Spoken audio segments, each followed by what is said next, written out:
Humans are amazing creatures. Over thousands of years, we've cataloged plants that help heal sickness and ease pain. As science advances, we combine this traditional medicine with our knowledge of chemistry, biology, and human physiology. These act as inputs for the pharmaceutical manufacturing process, a process which takes innocuous inputs and transforms them through a predefined and often hidden method into something new, and for many, something miraculous. This basic idea of transforming one object into another unique object is what we call in mathematics a function. And in this video, we will review how to perform this process without the side effects or addictive properties of drugs. Doing mathematics is not the same as knowing mathematics. Contact your instructor if you've been doing mathematics for more than 1.5 hours per session, or if you have been relying upon your calculator for the majority of your math problems. Prolonged, uninterrupted studying can lead to worse results and, in rare cases, has led to course failure. Concentrating on a single problem for less than 10 minutes, then giving up and turning to online homework helpers or apps means that you're a bad student and need to be punished. Bad student. Some students experience mild but persistent euphoria when solving math problems without the aid of technology. If you experience euphoria for more than 1 week, contact your local math club. Side effects of having a fear of mathematics include, but are not limited to, propagation of innumeracy throughout society, lower job satisfaction, and increased likelihood to enter middle management, and an overall increased burden on society. Poor math skills are strongly linked with an abuse of social media, liking posts by Kim Kardashian, Khloe Kardashian, Kardashcams, CarMax bargains, and cardigans. Anyone who gives 110% of themselves is inherently terrible at mathematics. Greater job opportunities and an increase in job satisfaction have been associated with individuals who have taken higher level mathematics. It's the system of equations. We must deal with them all at once. Always looking for solutions. Positive outlook overcomes obstacles. Hello, my name is Roy Simpson, professor of mathematics at Cosumnes River College in Sacramento, California. In this video, I will review how to evaluate functions. So let's get started.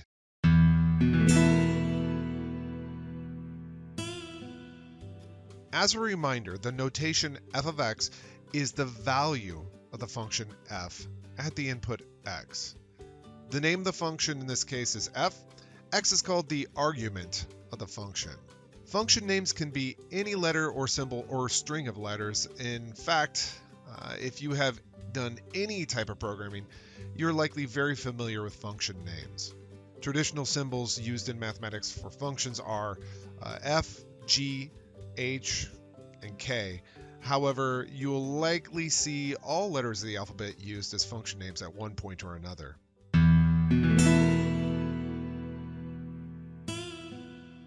Before we get too deep into evaluating functions, there are 3 basic rules about function notation that, if you remember, will take you most of the way through function evaluation.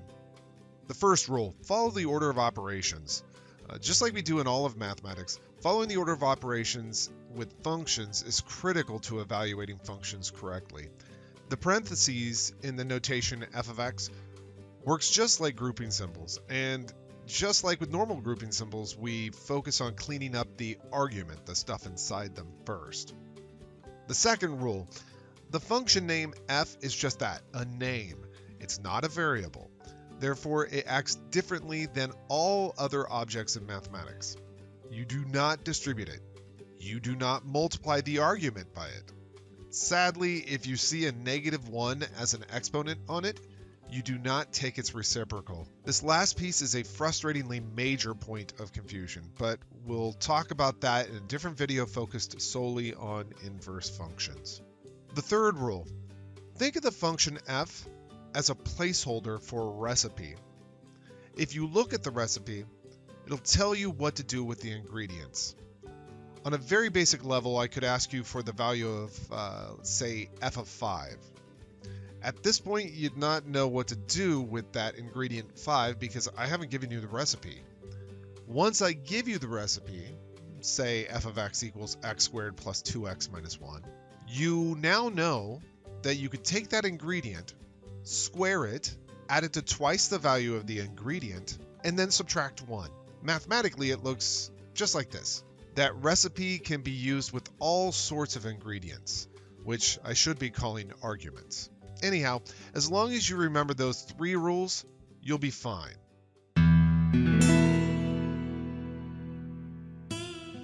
Let's start our examples of evaluating functions with one that we had just mentioned a moment ago. f of x equals x squared plus 2x minus 1. Except just to make sure you're okay with function names other than f, let's call this wage of h is equal to h squared plus 2h minus 1. In traditional math courses, most texts and professors would stick with single letter function names. But I tend to prefer, especially in applications, names that are indicative of the situation in question. Specifically in this case, our ingredient is the number of hours we work, and the output of our recipe, or function, represents our wage.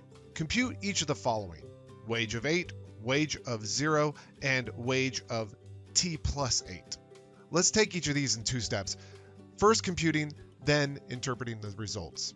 From our previous courses, we know that to compute the value of wage of 8, we take that ingredient, 8, and plug it into the recipe, wage, to get 79. What does this mean? Since the ingredient represents the number of hours we work and the value of the recipe represents our subsequent wage, this means that 8 hours of work should yield $79. From this point forward, I'll let go of the ingredient recipe wording and trade it out for the mathematically correct argument value wording. The second example with the argument of 0 gives a value of -1. This means that if we didn't work at all, then we'd owe our employer $1. And that's why we quit. Finally, let's take a look at the third example. The argument here is not a simple constant. Rather, it's a variable expression, t plus 8.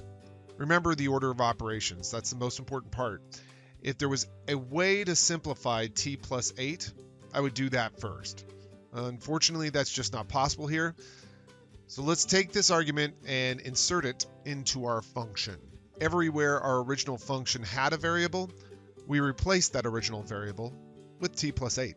If I was teaching this topic instead of reviewing, I'd encourage the student to rewrite the original function with empty boxes instead of variables.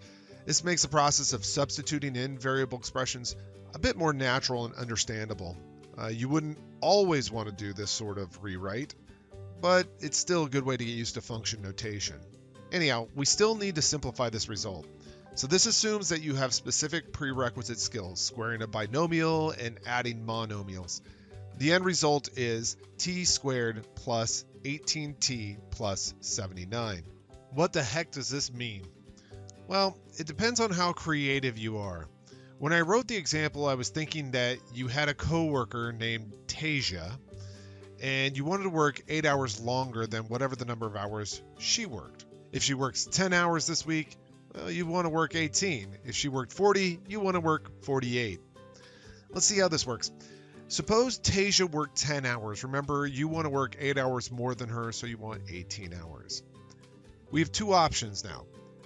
Either evaluate wage of 10 plus 8, that's 10 for Tasia's hours and 8 more for yours, or we just compute wage of 18. We have 2 options. I get it. You're going to say, but those are the same. Yep. But I could use the formula wage of t plus 8, which is equal to t squared plus 18t plus 79, in the former case, to quickly compute this. If I did that, I'd get wage of 10 plus 8 is equal to, and you can see these numbers are actually pretty nice to work with. Add them up very quickly, that's 359. This is, admittedly accidentally, easier than the latter case where we would use the original function. Wage of h is equal to h squared plus 2h minus 1. If we use that function and plug in the fact that we're working 18 hours because Tasia worked 10, we would get the same result. But at least this gives you some perspective on why we might want to work with wage of t plus 8 and really try to get an interpretation on what that argument means. In either case, if we work 8 hours more than Tasia and she works 10 hours, we will earn $359.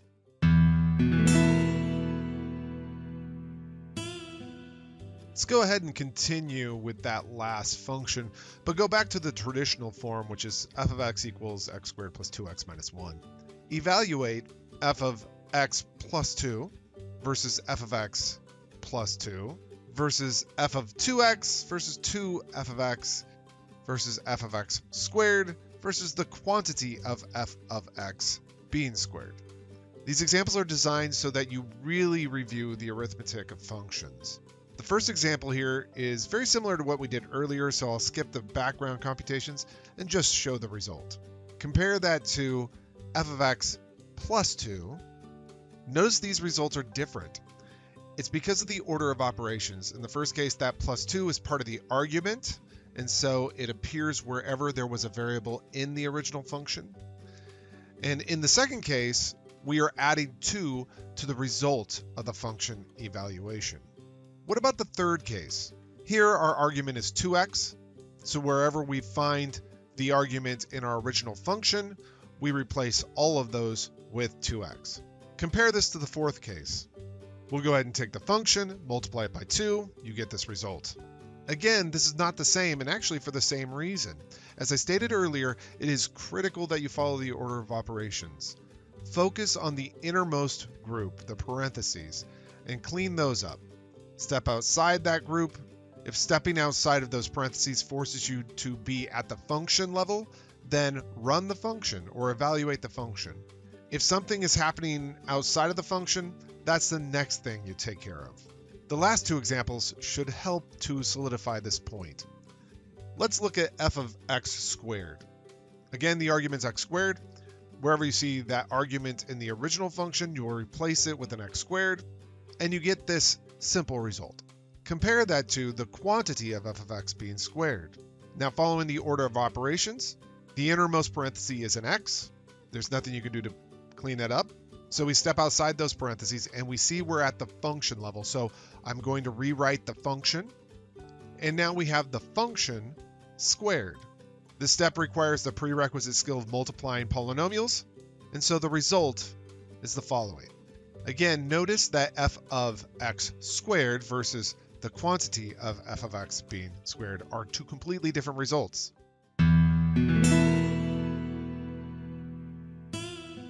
If you can correctly use mathematics to investigate the world around you, you can make more informed decisions. From choosing health plans to understanding the risks associated with certain medications. The critical thinking and quantitative reasoning skills you gain in mathematics grant you power. And understanding functions and their use is critical in the development of this power. Thank you for watching this video on evaluating functions. As always, this content should be prerequisite to the course in which you are currently enrolled. If you found this material unfamiliar or if it was confusing to you, then I recommend you click on the provided relevant prerequisite links listed below for further help. However, if you find you are continually doing this, you might want to consider speaking with your instructor about other course options. On that note, I sincerely hope these videos help you achieve success in your transfer level math and science courses. Cue the music. It's the system of equations.